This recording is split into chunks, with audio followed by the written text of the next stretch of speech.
This is the Hypothetically Sound podcast, hosted by Alec, Randy, and Xavier, where we take a hypothetical look at the world around us, exploring the what ifs, maybes, and how comes. Join in on the unfiltered, raw, and real conversations as we explore the world around us. Welcome back to Hypothetically Sound. Thank you guys for tuning into another episode. Today we are doing another SOS episode. Hope you guys enjoyed them so far. Today I am joined by the lovely Carly. How are you doing, Carly? I'm super. Thanks for asking. How are you, Randy? I am doing good. It's a sunny, bright, beautiful day down here in the South, so I can't complain too bad. Nice. So it's been quite a while since I think we've talked. I know I haven't seen you since probably like 2007. I think it was your birthday party. I was a surprise guest, or was it Darcy's birthday party? Someone's party at Darcy's house. Yeah, I think that was my 17th surprise party. Mm-hmm. I honestly think that was the last time I saw you in person. Probably. Maybe like in passing in Stillwater or something when I lived in Minnesota, but yeah, for sure no bats last time. It's been eons. It's crazy doing this and finding out like just like I haven't. It's like where are they now? Exactly. I was like, Shay, I haven't seen you since 2006. Well, last time I saw her, she was still married to Andy, and that was a long ass time ago. Yeah, like I didn't realize a lifetime ago. Like you shared all this information. I'm like, oh wow, I missed Facebook. You really do miss a lot, especially right? Yeah, who are inactive or. Oh yeah, well it's like I barely share like real life stuff on there. A lot of it's just like memes and the echo chamber of politics. But I don't know. Yeah, it's hard to keep up, and the algorithm throws shit off too. You never know like what you're going to see. I feel like my best friend posts all the time, and I don't see her stuff, so I just ignore it mostly. that's Facebook basically. I literally go on to post my podcast and post clothing stuff, and then get off because it's just full of stuff that I don't care to see. Yeah, it's full of crazies now. That's for damn sure. I want to thank you again for taking the time to do this. Appreciate it. Yeah. Like I said, for some people, it's not super easy just because while it was there are obviously great memories because we made friends. We had fun. We did some crazy stuff. It's also a very hard time to look back to. Not a lot of people want to look back to when they were in high school and emotional states we were in high school. Oh yeah. Well, so thank you. Yeah. Well, and like with SOS, it's I'm 30 now, which is by no means do I mean to be like I'm old, because I'm not. Good God. But like the distance between me now and high school is way longer. Like it's been 11, 12 years since I graduated now almost. Mm-hmm. And I was only in SOS for 3 years. I think it was the summer before my sophomore year, I believe, that I started. I was only in it for 3 years. And that's such a small amount of time in comparison. Like I've been sober for 3 years. Mm-hmm. So like comparing the two, it's incredible. But when you're, 16, 15 through 18, it's such an all-encompassing thing. Like SOS Players was my entire world at that time. Mm-hmm. And it just felt like everything that happened within that little bubble was huge. And looking back, it's like, oh my gosh, you really were just like a kid living your kid life. Good God. Yeah, I was when I was talking to Shay, I came to the realization, like I went to my senior year, I did more shows than I went to school. I literally almost did as many shows as I did as an intern my senior year. Mm-hmm. Well, okay, so yeah, they didn't do internships anymore. I think after Katie. Mm-hmm. After that, they did like a student scholar program. And so it was 4 of us that they picked who were still in school, and we each got like $800. And I like almost flunked out of school that year because they leaned on me so heavily for shows, which was kind of crazy because in the contract that they had you sign, it was all like grades are first, school is first, only 2 shows a month. But like you said, I was out doing shows almost more often than I was in school. It was insane.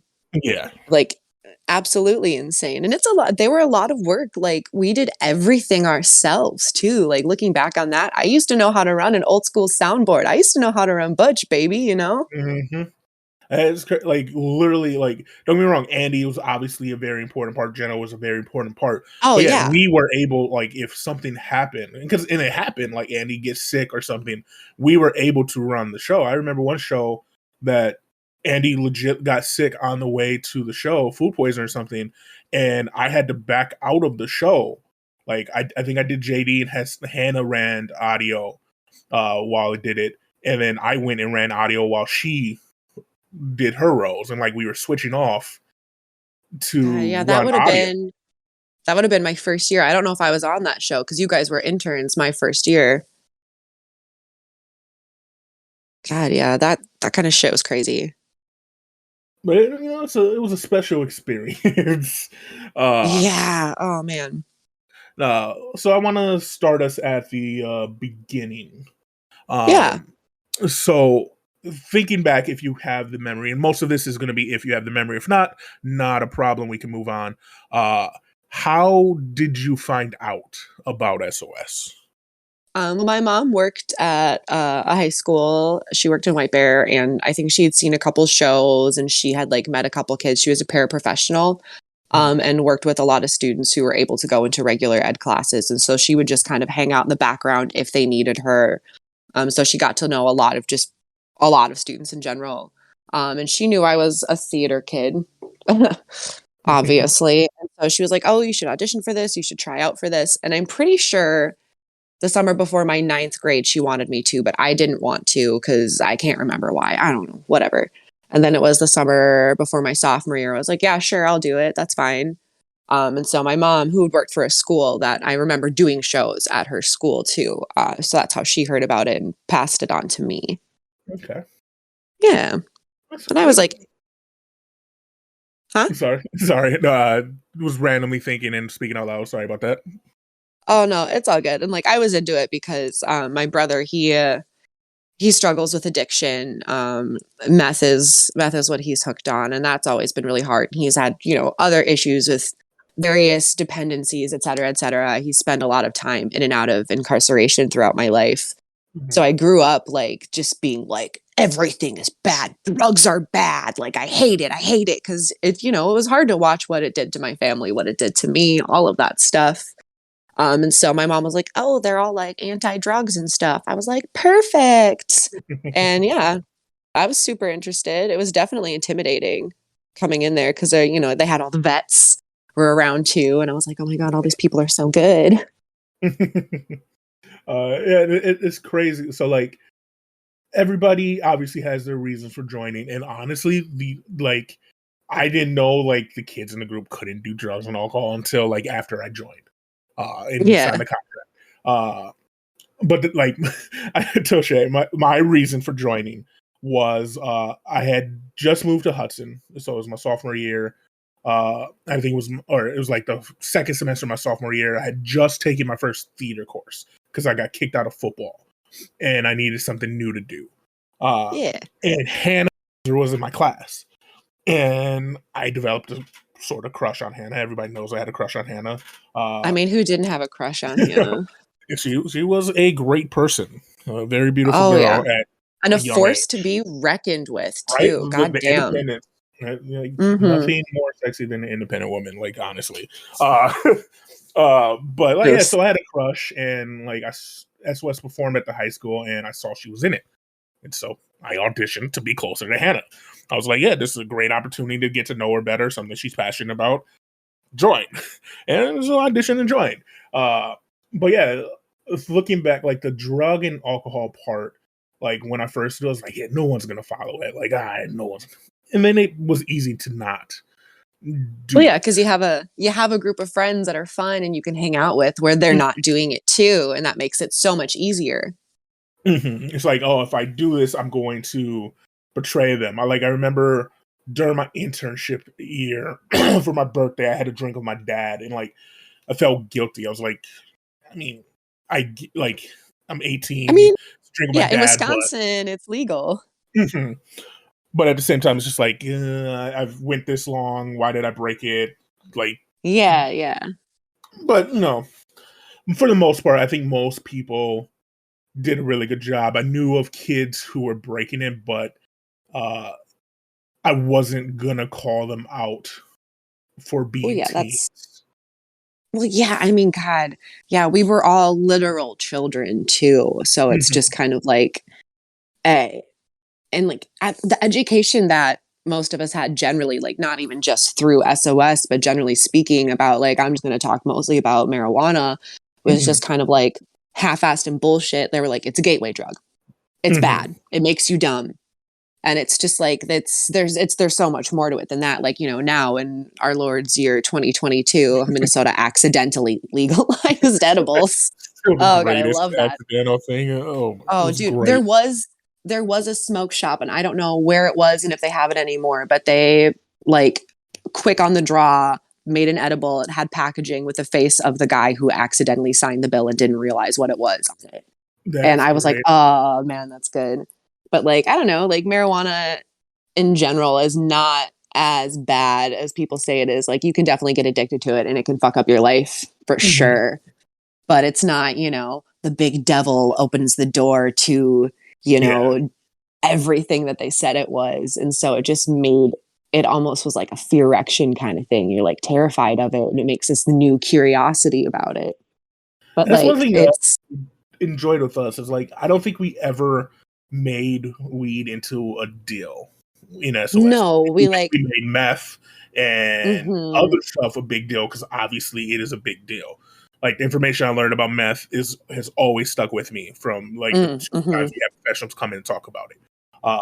So I'm glad that as at SOS, that's what we did is like we focused on actually truly hurting things and like we're knowledgeable enough about the rest to like Mhm. yes, these things can be bad, and at your age, they are bad. Oh, yeah. And they're Fucks with your developing, brain development, yeah. but we're not dumb enough to say at 18 you shouldn't be able to drink or do whatever you want. Oh, Uh, yeah. Well, and, like, I'm pretty sure in most of the sketches, they didn't bring up marijuana or weed a lot, like, in passing, but it wasn't, like, the big thing, and we learned, like, mhm, just basic stuff about it, but they focused more on, I think, a lot of times, the more accessible things to people our age, like, they talked mhm. about meth and heroin, but then, the drunk driving was a big one we talked about a lot, like, all of that stuff. Um, Like but yeah. meth was such a big thing. Like we wrote a skit on meth specifically, and I think we used it once for like an educational conference. Oh, see, Uh, I didn't even know there was a specific meth sketch. Yeah, we wrote it once, and it was I think it was me and Andy, and we did it my senior year Oh, that at would have been, yeah, that would have been before I joined. so it was really small, and I think there was even like it might have just been a monologue on meth, and like it was like a downward spiral of someone on meth, and Mhm. we used it once and never touched it again. But that was a cool thing. We constantly wrote new sketch. Like I think Mhm. you were in the grief one that we wrote for a school, I believe, if my Yep, memory's right. Uh, yep. There so that was was the Yeah, then there was the depression one that Jenna wrote, which she had all of us involved in. Like, I'm mhm, pretty sure there was, like, at least one specific line that she took directly from one of the things I wrote, which was really cool that she did that with a group. I loved that experience because, like, we all got to kind of, like, put our thoughts and feelings down and, mhm, Jenna, somebody who, I know she went through her own struggles with mental health, and she'll probably talk about that when you talk to yeah, her. To have her kind of at the helm of that, and, I'm sure it was really cathartic for her as well to, like, read through, all these kids who she's, helping and she's involved with. And then to, like, it was a dramatic one where we blocked up the blocks in front of the person monologuing, hiding them mhm. as they tried to call out for help. It was an incredible sketch and it was really fun Oh to be yeah, involved in writing it too. So yeah, I don't know. And like I think They were constantly changing things. I think we did the cyberbullying sketch. Yeah, I wrote that Yeah. during my internship year, and like you said, Yeah. using the kids around us to write made it so much easier and so much Mm-hmm. more impactful. Because I could have, I could have just wrote it in the way I wanted it to, but that's not what we were about. We were about building something together that we thought was Mm-hmm. powerful, and it helped so much.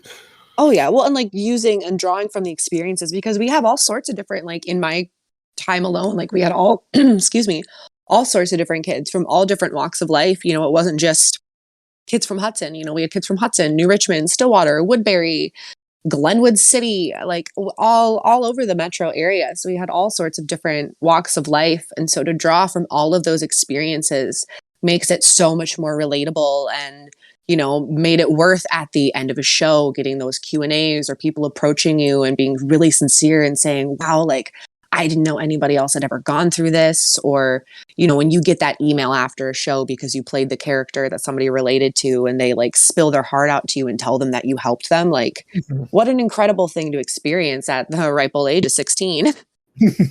Okay, so that's one thing I wanted to ask you about. If you've listened to any of the past episodes, I brought it up. While I do think we had decent training with SOS, one of my important things looking back was I don't think enough kids were ready to handle people coming up to them. Do you feel that you were adequately prepared, like you said, at 16, to have a girl come up to you after you did Drunk Driving Sister to say, I lost my sister, or after doing Pregnancy or something like that? Were you prepared for something like that? In a lot of ways, no, but in some ways, yes. Like my mother was the kind of woman who she's not great. We don't speak anymore. She is out of my life for many reasons. But my mother did not shield me from the evils of the world very early on. My mother told me things that, and this happens with a lot of eldest daughters. Your mom tells you shit that you probably should know at a young age. Mm-hmm. I learned a lot about things my mom went through, things my mom experienced at a very young age. So I think I had, a certain kind of level of there's some really, really horrible shit happening in this world. That I had, heard of and, experienced a few shitty things as we all do. So in theory, like I can listen and empathize, but every once in a while you'd have somebody come up to you with a story or something. And it's just like, I have nothing. And like, they're looking at you because they connected with this character that you played. That's not even really you, honestly. And they're like looking at you and like, you can see it in their eyes. They want you to comfort them or help them, and you can't always have that. And that is, almost traumatizing in itself, to feel like I could have helped this person. And, especially when some of our sketches have had these underlying tones of nobody listened, nobody was there, like if only somebody had helped, because there were a couple of them that had that underlying tone to it. And so when you've rehearsed that so much, you've memorized that, and that's the role that you're playing, and you see it happening before you in real life, it's really hard to handle that when, I'm still over here wondering why I have a crush on the student teacher in my choir class, Mm-hmm. It's interesting, but we definitely as a whole were not prepared for a lot of that, because like there were people who had come up with just terrible, awful, tragic stories, and it's like, I'm not a therapist, man. and that's what it comes down to is while, like you said, we weren't therapists, but we were the closest thing, being peer-to-peer, talking about these Mm-hmm. issues, going through these issues. Mm-hmm. And I think while we were giving information a lot on a lot of these topics, there were certain things we weren't giving top about. Like one thing I know for sure we never talked about was safe sex and pregnancy. Mm-hmm. Yep, Uh, we just talked about pregnancy. We didn't talk about safe sex. Very true. We rarely, like, we would hint on drunk driving stuff because obviously don't drink and drive. We did hit meth pretty hard, but we never really taught the kids how to intentively listen. and how Mhm. like we told them bring them to adult, bring them to Andy, bring them to intern, bring them to counselors or whatever, but we never taught them how to do that effectively. Mhm. And I think that was a Mhm. very small, like you said, people like you, people like me, Megan, and some of the other kids who were a lot more advanced for our age were able to do that well. We were able to Oh yeah. listen and know what to do. Well, and I Just think well, yeah, and I think a lot of people involved in the troop company, whatever the hell we want to call it, were very empathetic in a lot of ways because, Mhm, we were all attracted to the group for one way or another, whether it was, following someone you had a crush on, which is, you're following your heart, mhm, or, you love theater, all that. Like, I think, we all had a lot of love in us to give. And I think that, made us more understanding and capable of handling situations like this. But without, proper training and guidance, it's really hard to do it effectively. mhm. And I feel like since we were so low on numbers, a lot of my time there, uh, Mm-hmm. diversity-wise and stuff like that, uh, I feel like we sugarcoated and baby held a lot of actors that we instead Mm-hmm. of doing that, we should have pushed them to, like, be better. We see them doing these things instead of going, "Hey, that's not how to do it. Uh, this is how you should do it." We were like, it's okay." And I think that really we were letting down actors at that point. Uh, Oh, yeah. Well, and there was like, I think it almost got into a routine of a lot of things, like, because you had Hannah, who was always drug addict in ropes, mhm, or Weddleson, who was always addict in ropes. Like, you mhm, had people who kind of routined into their roles, and so you just kind of like would let the status quo happen. Because I remember you were there when I was fighting. Both Megan and I really wanted to be in the ropes, mhm.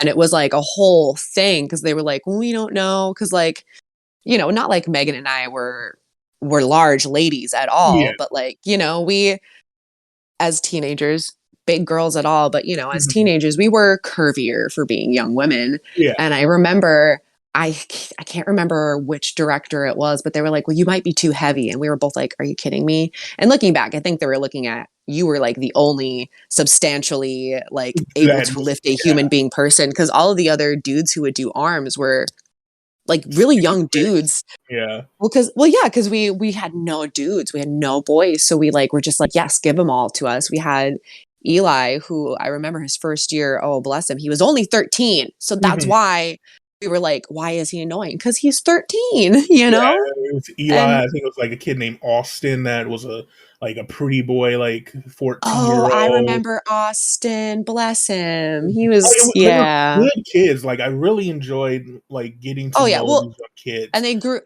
and growing up with them and watching them grow up and be like your Mhm, little siblings, like chef's kiss. Just really fun to like grow up with people like that and like watch them, become real people too. It's mhm. so good. And like, Yeah, I don't know. Yeah. it always hurt like because I know how hard I had to fight to do JD. Which Like is I had to ridiculous. rewrite it. I had to convince Andy that I could be seen as that was the worst. That was the worst part. Is like I I know in didn't know Andy's that. head, yeah, I had to convince Andy that I could be seen as someone who would have sex That's because of my size. that's And absolutely ridiculous. I'm so sorry that happened to you, Randy. I'm so sorry. like looking back, like when I say it out loud, it sounds fucked up, but I know Andy was doing it to like push me as an actor because we did a lot of stuff behind the scenes to push me as an actor to get me past ebonics and to be very articulate and things like that. And I forever will love him for that. Mhm. But that was one of the things that frustrated me was just like you said, like it sucked at like I'm already at 16, 17, like not having girlfriends and already like subconscious about my size and things like this. And like I was in a place where I thought it was comfortable where I could do whatever I could if I worked hard enough. And Mhm. I felt like I would already work hard enough. Why, as like the only other male who looks like he could have sex because he looks 5'11", 300 pounds, like I look like a fucking adult. So Yeah, like right, exactly. I should be doing this role. And Andy's just like, nah, I don't, it's not believable. And so I worked and I worked and I worked. And then to see like you see Megan and other people told they couldn't do a role because of how they looked or something are like just dumb that shouldn't matter really just bugged me. And like I would bring it up all the time. I'm like, give this person a chance to do these things because they're gonna be great because they want it. Well, yeah, and like you were the one who was like, "No, throw him in the ropes. We got this. We'll try it." And like I remember shortly after that, it became up to a point where I was the only one who knew Addict, and I was the only one who could do it in the ropes. And like I was ferocious. I wanted that role so badly because like I connected with it because I saw a lot of my brother in it. And so it was like a really like heavy emotional piece for me to do. And like when I was finally able to do it, it was just like, fuck yeah. But like I had to convince people that I'd be good at it because like, you know, I did it differently than Hannah, who was like so aggressive with it and like so good. And like her own version of it was incredible. But I think it was hard for them to have, you know, that version in their face for so long and have somebody do it differently. And they'll be like, I don't know. And it's just, you know, we always had the huge joke in SOS that we don't like change, but it was super legit. Like one little change and everybody's, you know, clutching their pearls. But it was a tough role to play too. I mean, when you're in the ropes, like I had bruises all the time. Yeah. And there was one time where we were rehearsing it on stage, like at the school before the show. And I like told them to stop and told Brent, did we bring the stuff for circle drugs? Cause I'm not doing this with this group. Cause one of the other arms like wasn't doing it right. And he wasn't listening to me. He wasn't listening to the QB. And like, I didn't feel safe because one wrong move, you could seriously hurt the person in the ropes. Yeah. And so I was like, put me down. I'm done. Put me down. And I just told Storm, I was like, I don't want to do this. So we did circle drugs. Which, looking back, honestly, I love circle drugs. Oh, so dramatic. I loved it. I don't think it was bad. I think like people like the turnaround sure was cheesy and all, but like when it's done right, it was a magical piece. Like, oh yeah, when the actors were actually true and showed like actual emotion, like it was done. It was a beautiful piece. Oh yeah. Well, that's another great thing about it being like a troupe where, you know, in the summertime, it's literally a 9 to 5. We're there all day together. So you're like getting really close to these people. So it makes it a lot easier to be vulnerable and have those emotional reactions with each other on stage, you know? Somebody I barely know and don't give a fuck about, like, yeah, I can get myself there acting wise, maybe as a 16-year-old, but looking at somebody who you've been hanging out with every day for the last 2 years and you love dearly, like your brother, like you're going to be able to get there better, you know? So that brings me to another question. And this is about acting in SOS. Shay brought up a point that she struggled. She said she auditioned for a couple like shows after and realized that through SOS, her acting style wasn't very theatrical. And it made me realize that I was like, why did I struggle? Like I won the like an not internship, but a scholarship for acting. And then went to lacrosse and I struggled there. And like looking back, it's because from SOS, I played it super honestly. And like, and we came up with the like realization that SOS was camera acting. Yep. Yes. I have thought that and said that to myself so many times. Yes. Agree. Okay. Like, cause we were just talking about it and I'm just like, it makes sense. Cause I always thought SOS would perform better on camera. Like that's where the biggest shortcoming came from. We made a stupid CD instead of making like hopping on YouTube. A video. Yeah. Like, you know how they did Cats in the 90s? Would have been great if we had done it for SOS. Man, no, actually I have a distinct memory of them doing an exercise. And I remember Mac Menifee, who went on to, I think, to be on like potentially Drag Race or something. Yeah, I don't know. RuPaul's Drag Race. Yeah, which is, I remember I like saw the face and I was like, oh my fucking God, I know them. Anyway, I remember it was me and them who got called out the biggest for it. They were like, okay, you're waiting, like go on stage and wait. And like, I remember like, you know, hands on my hips, tilting my head, like looking at fake watch, deep sighing, tapping my foot, you know, just dramatic acting because, I had done drama club and all through junior high and, had been a theater kid outside of this. And, after the exercise was done, they called the two of us out and I'm like, oh, fuck yeah, I did so good. Like they're picking me. And they were like, that's what you don't want to do. And I was like, oh, fuck. And they just basically told us that, when you're being overly dramatic like that, you're going into a junior high or a high school, they're going to see it as more childish. Mm-hmm. And so you want to be more real and relatable, but still, readable on stage. And so I think initially I struggled with that a lot when I first joined. And then I still did some other theater things in high school. Like I did a couple musicals, which was a lot of fun because I was not big about singing in front of people. So getting to do those was really fun. And I think I did fine with those. But to be honest, I didn't really pursue acting outside of high school. I had thought about it. I went to a really dope art school in Chicago for journalism for a year. And it was just too expensive for me to go back. I know that feeling. Yeah. And if I had gone back, I probably at that point in my life would have switched my major to theater or musical theater, but just didn't have the funds to go back to that. So it wasn't in the cards, but I don't know if I would say I struggled because it was just high school theater that I did outside of it. So, you don't have to be super great to, be in a random extra in a shitty modernized version of Hamlet. Sorry, Stillwater area high school, but that version of Hamlet was fucking bullshit. Anyway, but no, I definitely remember being like called out for acting too big at the beginning and just kind of definitely making the comparison that like, wow, this is more subtle, like film acting kind of type shit. So that, yeah, I'm glad other people make that connection. That's really cool. Yeah, and like because we were thinking about like the people who shine and the people who did it that struggled, and we quite like the people who struggled were theater kids before joining SOS. So like I said, I wasn't a theater kid yet, so all my training came from SOS. Same with Shay, and then you have people like we had I can't remember his name, but he was a taller kid, but he was super into theater. Like he was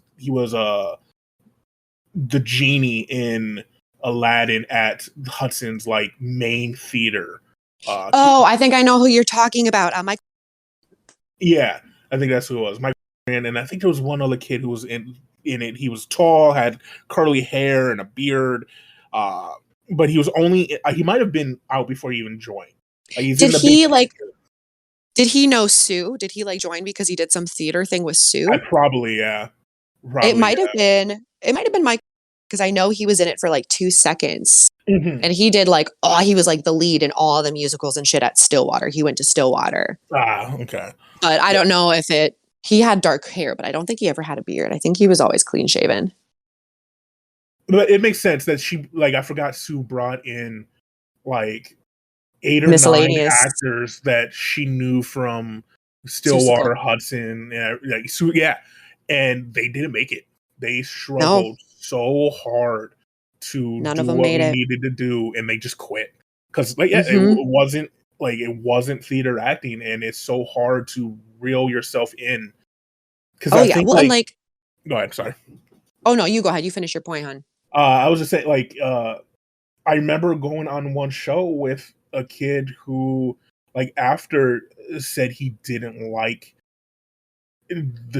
doing it. Like, he said he like felt out of place, and like he felt like people were laughing at him because he was just so over the top with his like parts. And like, there's parts that can be over the top, like Friends in Pregnancy, or being my best friend in Suicide. There's points where you can be over the top because that's like we're making it over the top. Or the kids show is where a lot of theater kids thrived. Because that's what it was. Like, theater up galore, like over the top, like, love it. I hated doing kid shows because that wasn't me. Well, we rewrote it too. We rewrote a whole new kids show while I was in the group, and it was a lot of fun because I got to be part of like the main like first cast. They had like this playwright character, and that got to be me, and I got to wear a bright smock and a fun hat. I remember seeing pictures of it. Never got to. Unfortunately, never got to see it, but I remember seeing it was you in the get up. It was very cute. It was like it was this king who wanted this troupe to perform for him and entertain him, or he was gonna like banish them or something. So it was like, us performing the show, the sketches, which were very similar to the old show. But, for this king who after every sketch would have his bit and then, at the end learned the ways and was, a good king. And I eventually got to play that role too, which is really fun because I got to wear a wig and scribble a bunch of eyeliner on my face, wear a cape and be ridiculous. So like, yeah, it was fun. It was a fun one for you to be just wild and crazy. And the kids afterwards, like sometimes they want your autograph. They'd like ask you if you knew like fucking Britney Spears or something. And it's just like, oh my God, no, I'm not a celebrity, but yes, I'll sign your Trapper Keeper. Yeah, it was. I remember one show, like my probably favorite kids show was with Jake. We did the one where he's like, where we get the kids to chant, "Give her a pencil." Oh yeah, give him a pencil or whatever, and he got the crowd. Like I've never seen someone get the crowd so into it. Like these kids were standing up, jumping, cheering, yelling for him to give her the pencil, and he was just like he was like a wrestler getting the chance to come in, eating it up, and like we took a good like 5 minutes in the slow motion after, and it was great. And I'm just like, this is prime. This is no one is ever gonna do this as good. We're never gonna have a crowd like this again. No, and those are like such magical moments to experience too. Oh, incredible! I love that. Yeah, they just eat that shit up. They love it. So that was one of my favorite memories. Segue. Do you have favorite memories of shows, tours, after hours stuff, anything like that? God, there's so much. Like, I'd have to say my balance with SOS was pretty 50-50 with the good and the bad. But like as far as good stuff, I mean, Jesus Christ. I'd have to say this is definitely a bittersweet one, but like when me and the gang quote unquote broke into the playhouse, we left like a secret door unlocked and went and spent the night and then left at like 6 a.m. the next morning. We ended up getting in huge trouble for that. Which, resulted in some really extreme and unnecessary punishments. But I'll leave that story for the one mainly involved in that to tell. But that was a lot of fun because there was even a video somewhere, probably still on Facebook, where it's me, Megan, and Darcy running around at like 2 a.m. being like, I'm jumping in the SOS Playhouse at 2 a.m. and just like running around in different areas, like standing, like doing dumb things and just saying at 2 a.m. That was a really good one. Otherwise, like, God, I don't know. Like, there's just a lot of really great back of the tour bus when everybody just crams into like the one last row and the other row and just like everybody crams themselves as close as possible and just hangs out, and like all the talks that you have, throwing stuff. I'd throw in his little like tent that he makes up front. Yep. Eating McDonald's with Adolf. Oh, bless that man. But I think I'm trying to like narrow it down. I don't know if I could pick a single one, but I would definitely say the first time I did drug ropes and like stage for a show was pretty huge because like I'd worked really hard to get to that point. And like I think was it Brandon Flowers? Was that his last name? Yeah, I think so. I Ain't Never Leaving Baby. Brandon. Yeah, Black Eyes. Okay. Yeah. Yeah, because I remember he had the big I Ain't Never Leaving Baby. And then he came and did like a workshop with us once. And he had a group of us pick like a part or a monologue from something and like, do it differently. And I think I picked the middle monologue of the 3 from Drug Ropes. And I did it like, I like in my brain, I remember being like, I'm going to talk to my brother. And I think I ended up like getting really emotional over it. I remember him being like, that was incredible, like being really complimentary. And that settled it for me. I was like, I'm going to do this on stage. And then like I don't know, it just went really well. The adrenaline was flying. Like, I felt good. And then when we got back off, I had to immediately rip the ropes off my wrists, grab a microphone, and go be number one for closer. Right? Like, oh my God. I remember I used to watch Hannah do that and be like, oh, it's fine. And then I had to do it. And I'm like, into the mic. But Yeah. I think when I threw the ropes off, I accidentally broke the Monday mug for the stress sketch. And apparently everybody out in the audience like heard it because they put me down and I was like, yeah, and then I took the ropes off and knocked the mug over. And I guess like somebody in the audience was like, what happened back there? We heard somebody yell and something break. And I was like, oh, just stage stuff. But I don't know. It was good. It was really good. Always It was a fun one. like obviously I can't equate doing boy and circle drugs to doing rope, but I would always hate getting done. Like I'm trying to be super emotional. I'm trying my damnedest in boy on circle drugs, and then I had to come out and do a freaking monologue and then talk to everybody after. I'm like, I literally was just in the zone a second ago. That was the hardest thing, was going from racism to like stress. Dude, right? Like something so heavy into something so, or like from violence into, super aggressive. And there's no time. Like, no. That was hard. Like, if anything trained me for like acting in the future, it was that. It was like going from one emotion to the other in a drop of a hat, because all we had time to do was shift blocks around. There's so many times I would sit back there after racism, like, can I just get a second? Nope. Gotta go be annoying ass Friday, or gotta be annoying ass Wednesday. Tell these jokes with Mario about picking up girls, boosting the fur. Oh, Mario. Oh man. I know. I have him on the Facebook. I see him do all sorts of cool shit. I ran into him years ago at Zombie Pub Crawl. I remember I was with my boyfriend at the time, which didn't last very long. And we like went into a bar. I went to go to the bathroom, and like in the hallway there Mario was, and we were like, ah! And like hugged and everything, 'cause we're all drunk, and my boyfriend was all pissy about it. And I was like, dude, calm down. That's fine. He's like one of my theater buddies. He's a good shit. But yeah, it was, they made us do some heavy shit and go to some like dark places, and then immediately be like, happy-go-lucky right after. Like, that's a lot to ask of a 15-year-old. Oh yeah. But I mean, it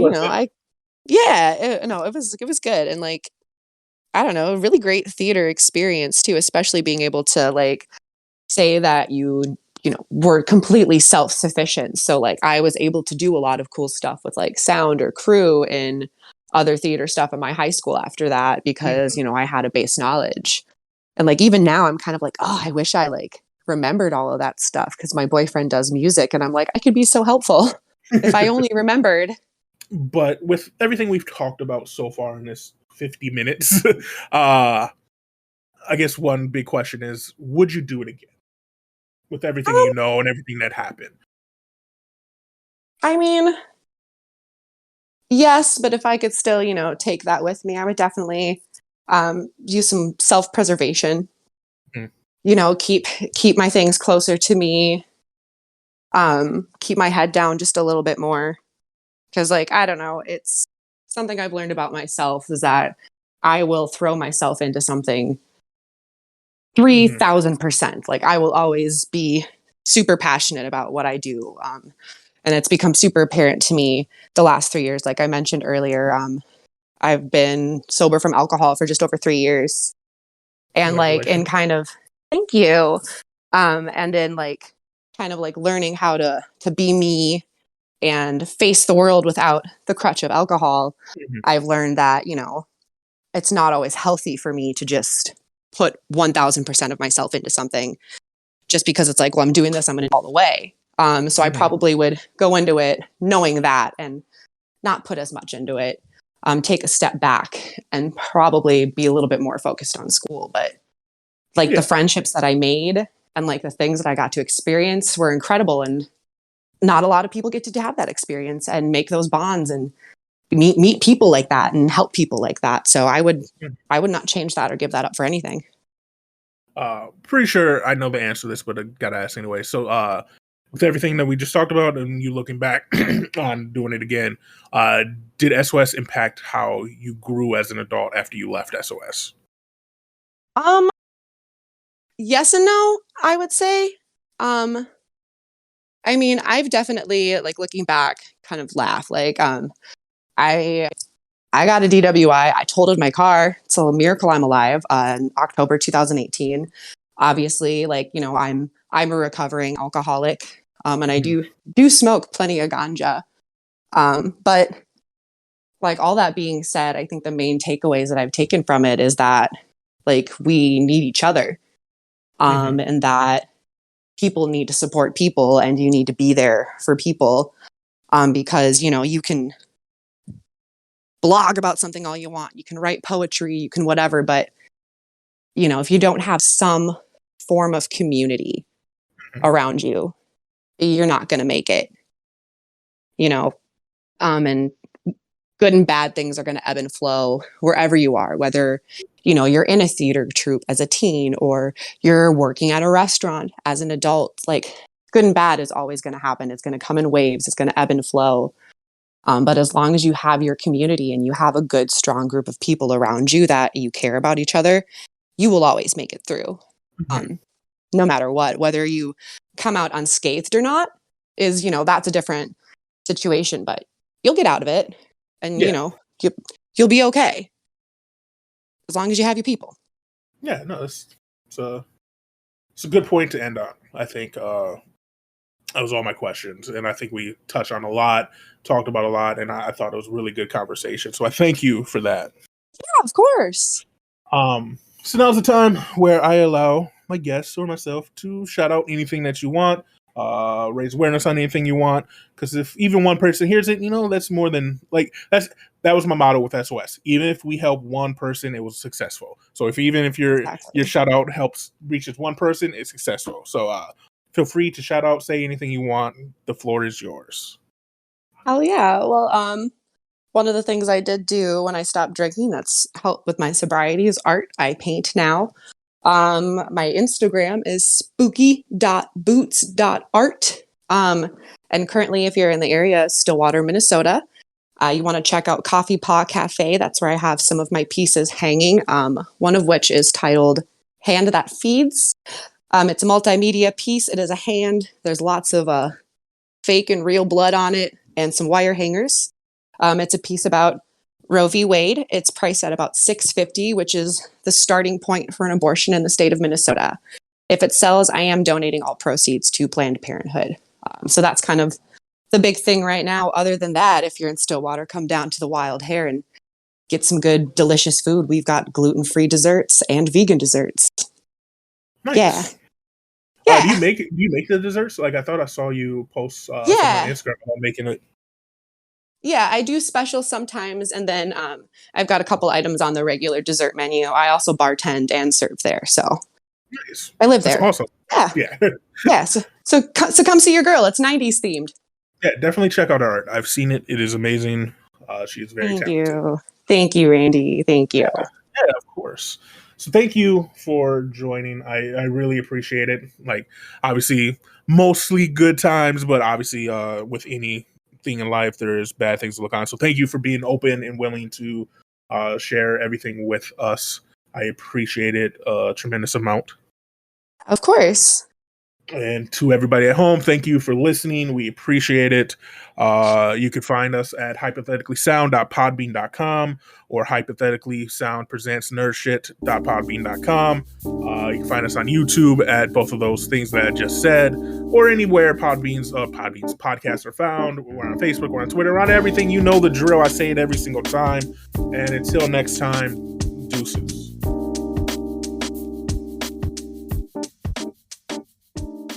Thank you for listening to Hypothetically Sound. We hope you enjoyed the episode.